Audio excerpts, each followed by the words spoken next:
In 2017, Tom Nichols wrote The Death of Expertise, the campaign against established knowledge and why it matters. The book has been translated into 14 languages and has proved to be, unfortunately, quite prescient. Nichols has recently come out with a second edition of the book, and we thought we'd bring him back to help us understand the ongoing problem with the death of expertise. He's also a staff writer at The Atlantic, and he joins us on the line from Middletown, Rhode Island. Tom, great to have you back on the program. How are you doing these days? I'm good, Steve. Thanks for having me on again. Glad to hear it. Well, you, of course, wrote about, in your last book, the economic downturn, how a pandemic might snap us back into our senses and get us to trust experts again. Both of those things happened.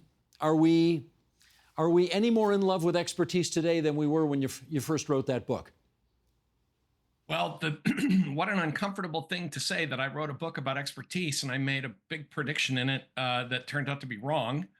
I thought that an economic downturn, a war, or some other international crisis like a pandemic might snap us out of it, because normally those are the times when people turn to experts.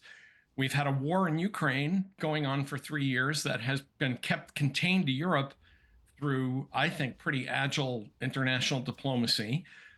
We avoided the gigantic recession that everyone was certain was going to happen after COVID by wise policy and adept policymaking, particularly here in the United States.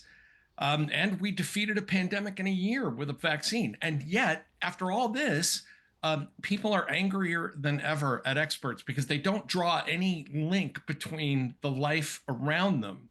The fact that vaccines appeared in a year, that the economy never fell off a cliff, that we are not in the middle of World War III.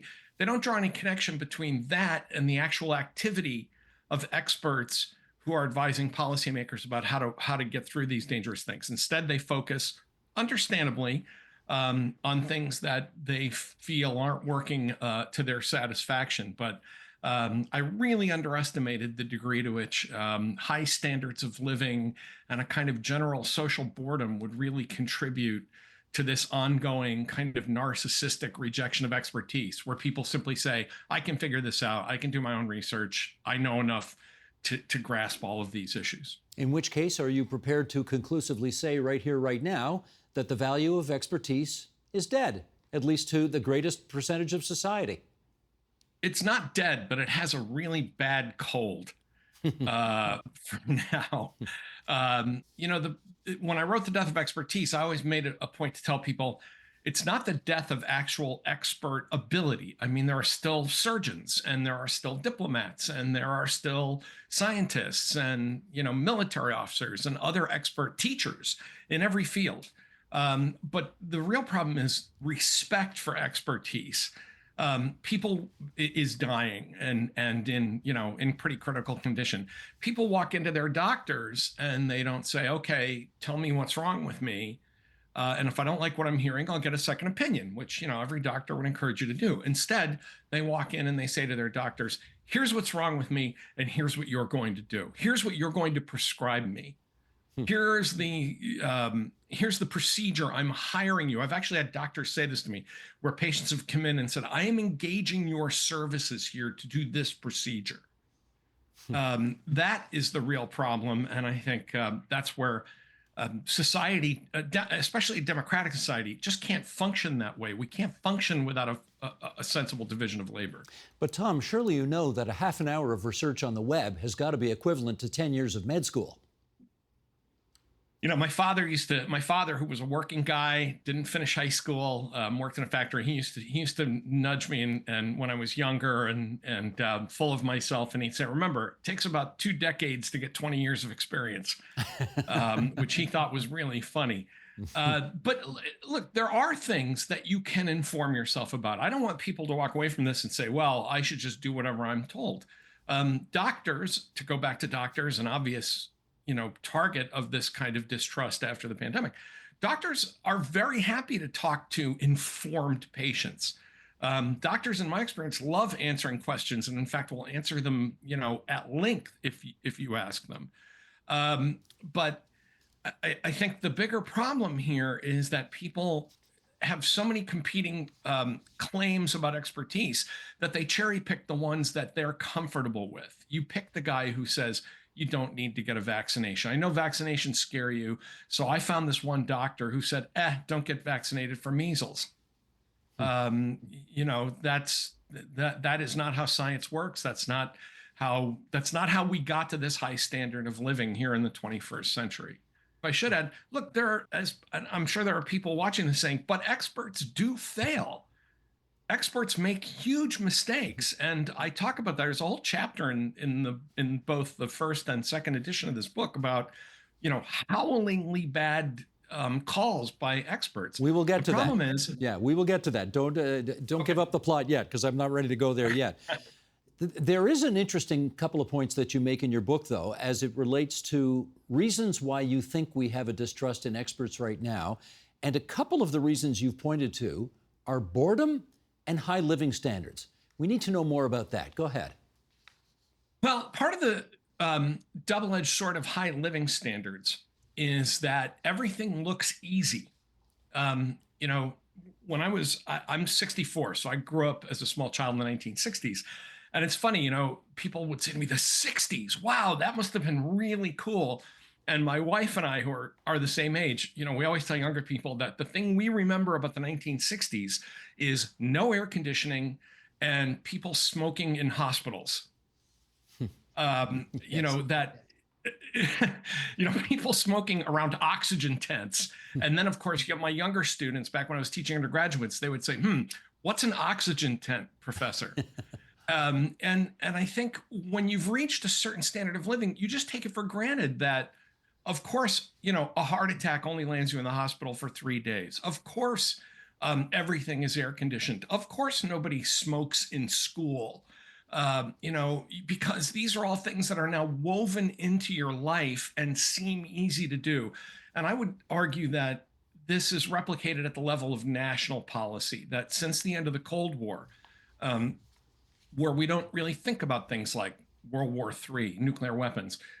We look and we say, well, how hard can it be to be a president or a prime minister? Anybody can do this. The world kind of runs on autopilot.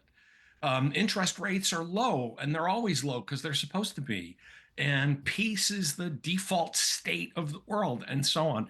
And I think that's the problem with high living standards. The problem with boredom is that people have lots of leisure time to spend plowing through kind of the dumpsters of the internet. Now, I'm a huge nerd and fan of the internet. I'm even a video gamer, even at my age. But, you know, to simply sit on your Facebook page or, you know, going through Reddit or whatever your social media of choice is, and simply plowing through stuff that hasn't been vetted, hasn't been edited, could have been put there by malicious actors, really, I think, has been frying people's brains. And they need to unplug both from the internet and I think from a lot of cable television. I mean, I'm paid to have opinions, and I probably don't watch as much cable news as the average American does. People really need, I know it's a cliche, but people really need to disconnect and touch grass for a while. Well, I'm 6 months older than you, so I certainly know where you're coming from as it relates to all these things you just referenced. But I do want to circle back to the comments you made about the economy, because I suspect that if you asked people today about the state of the economy and certainly the economic power they feel they have, I suspect, 90% of society would say it's way worse now than it was 20 years ago, and it's far more chaotic than it was. Are things actually better than we think? Of course they are. There's a thing called, that sociologists call hedonic adaptation. That is, that when things get to a certain standard, that becomes the new floor. And as an example, if you grew up sleeping in a twin bed, as I did in the 1960s, if you then sleep in a full-size bed or a queen-size bed, it's hard for you to go back. The next time you sleep in a twin bed, you say, it's really uncomfortable, it's too small, because you're used to the new higher standard. I am amazed, especially when younger people say to me how terrible they think the economy is. I had a student say to me some years ago, he said, well, this is just the worst economy, ever, probably in the in 30 or 40 years. And I said, spoken like someone who didn't live through the 1970s. And, Steve, you and I are the same age. And I went on to tell these younger folks about why I remembered my license plate number, because I could only buy gas on even numbered days. Mm-hmm. And it was a great moment because some of these students kind of looked at each other, with this sort of look and said, is he lying about this? That couldn't have happened. That did happen. When I graduated from college into double-digit unemployment and inflation and 18% interest rates, if we had the economic situation today that we had 45 years ago, people would be, burning bonfires in the streets. I mean, they wouldn't even be able to conceive of it. But we've accepted as the new normal that unemployment is always between, 3 and 4%. That interest rates, if they get to 7%, are high, even though historically that's where they've usually been. We think that 3 or 4% inflation is disastrous, when in fact we lived for years with 8, 9, 10% inflation. Yeah. So it's very hard to get people to accept that experts have made the world better if they don't think the world is better. Mm-hmm. Understood. Let me ask you about DOGE, the Department of Government Efficiency, and whether you believe the laying off of tens of thousands of government employees in your country represents an attack on expertise. What do you think? Oh, it's absolutely an attack on expertise, because it's hand in hand with the Trump administration's attempt to politicize the American civil service. Experts are always the default enemies of authoritarianism, because an expert is the person who has to, whether he or she wants to, an expert is always the person who has to say no. If somebody comes in and says, listen, we need water to boil at a higher temperature today, we just can't do that. That's not how water works. I need this hurricane to move over here. We don't have that power. DOGE, I think, was just an experiment in social revenge from people who felt that they'd been kept out of jobs that they wish they'd had. And so they decided that the right answer to this was to wade in and start firing people simply because it felt good and because it looked like activity. The fact that we've had to hire back so many of those people tells you about the role of expertise and the need for an apolitical civil service. But make no mistake, this administration, the Trump administration, really hates experts and doesn't want to hear from them, because when the president says tariffs work, trade wars are easy to win, I can solve Ukraine in a day, the experts are the ones that, by their duty to society and to their profession, have to sit in the back of the room and shake their heads and say, that's not going to happen. It's interesting that we seem to, or many people at least, seem to imbue in the very rich, like Elon Musk, like Peter Thiel, a sense of, well, if they're brilliant enough to have created this incredible car company or this space company or this computer company, then clearly they must have the ability to organize a government department or know a great deal about politics and history. In your experience, can you connect those two things?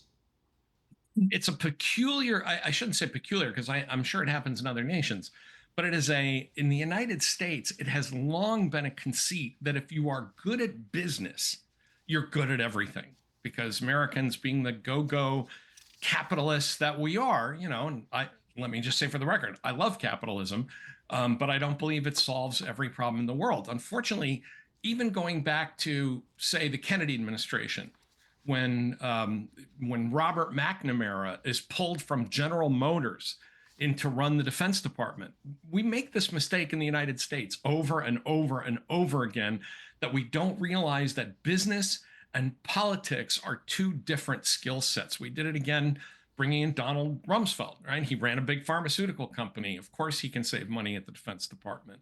It really is. It's just, I don't want to say it's a dumb idea, but it's a terrible misapprehension that Americans simply refuse to let go of. They figure if you got rich selling books at Amazon or making cars at Tesla or, buying real estate, then you must be good at everything. And that is really a pernicious and dangerously uninformed idea. Let me set up this next question by playing a clip of a guy who millions of Americans, and I suspect a lot of Canadians as well, really like. His name's Joe Rogan. He's got a show that millions of people watch and listen to. And he has amateur historians on his program, including someone who argued that it was actually Winston Churchill and not Adolf Hitler who was responsible for World War II. The writer Douglas Murray, who was recently on the Rogan podcast, tried to take on that view. Here's a clip, and then we'll come back and chat. Sheldon, if you would.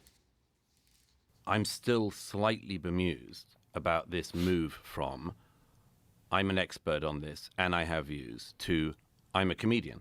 I've never claimed to be an expert on anything. This is the problem, Joe.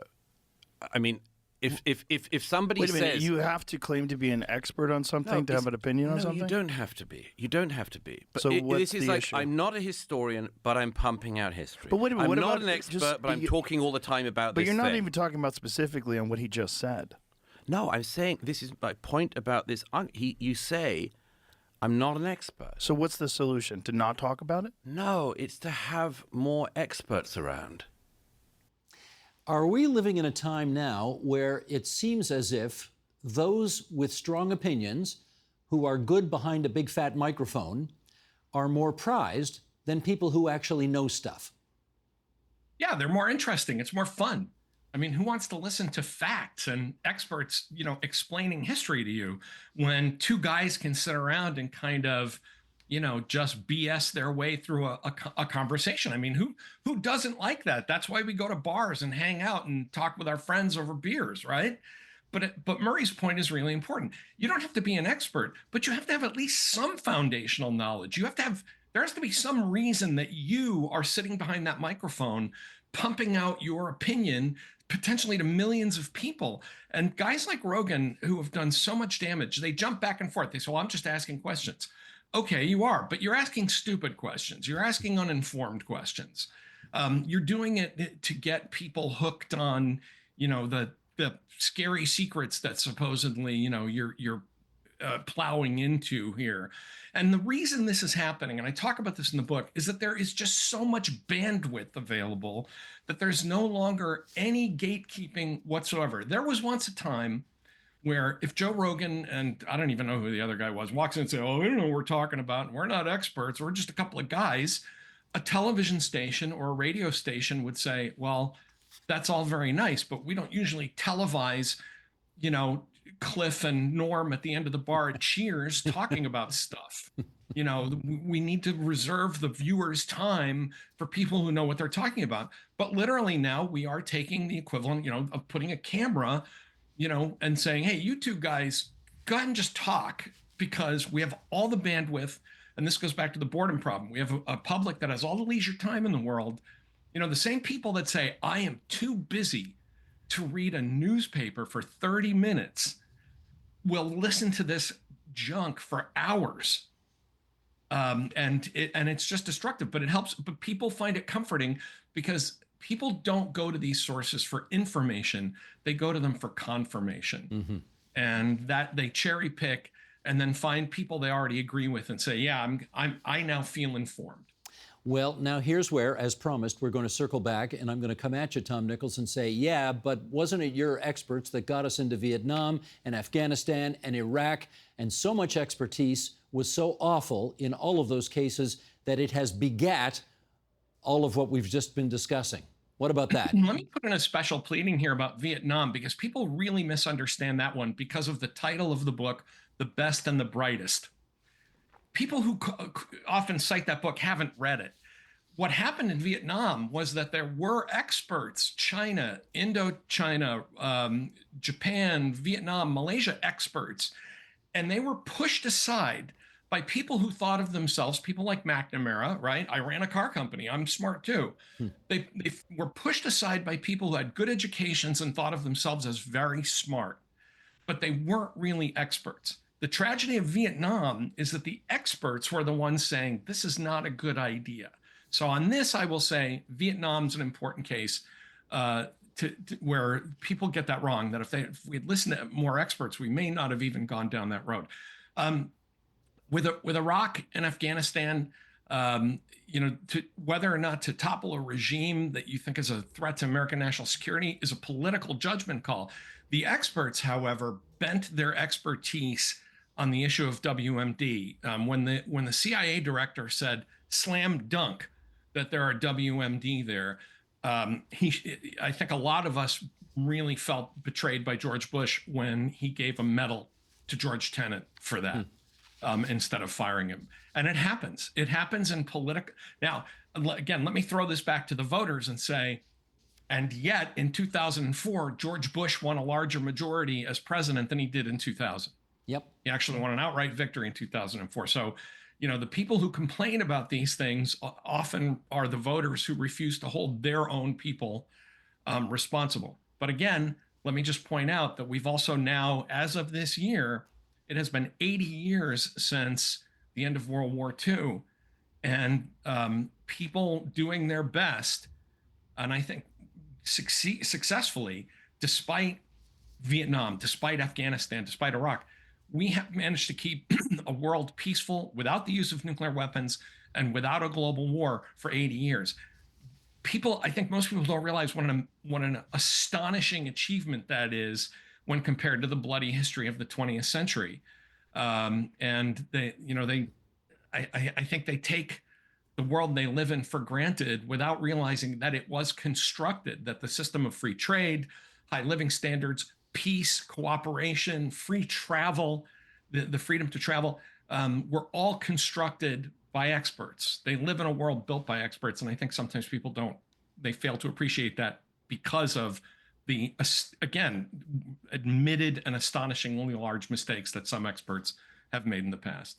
In which case, let's finish up on this. 8 years ago, you brought this book out. 8 years later, we're having a conversation in which so many of the things you hoped would happen have not happened.